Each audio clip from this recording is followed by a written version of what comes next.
as Trump supporters, and in fact, were members of the violent terrorist group Antifa. Now, we should seek to build America up, not tear her down and destroy her. And I am sure glad that at least for one day, I didn't hear my Democrat colleagues calling to defund the police.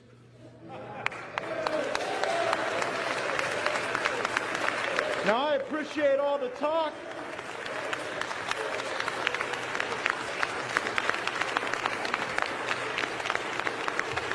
Now, I appreciate all the talk of coming together, but let us not pretend that our colleagues on the left have been free of some anti-democratic impulses just because we signed on to legal briefs and asked courts to resolve disputes. There were some on the left who said that we should not even be seated in the body, that we ought to be prosecuted, maybe even jailed. Those arguments anger people, but people do understand the concepts of basic fairness. And no competition, contest, or election can be deemed fair if the participants are subject to different rules. Baseball teams that cheat and steal signs should be stripped of their championships.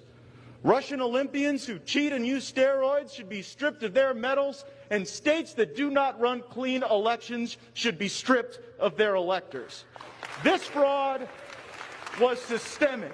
It was repeated. It was the same system, and I dare say it was effective.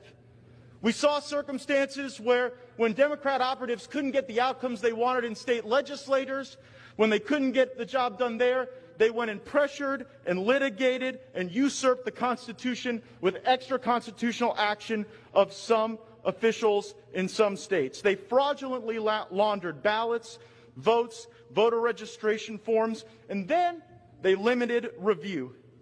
In 2016, Democrats found out that they couldn't beat Donald Trump at the ballot box with voters who actually show up, so they turned to impeachment and the witness box. And when that failed, they ran to the mailbox, where this election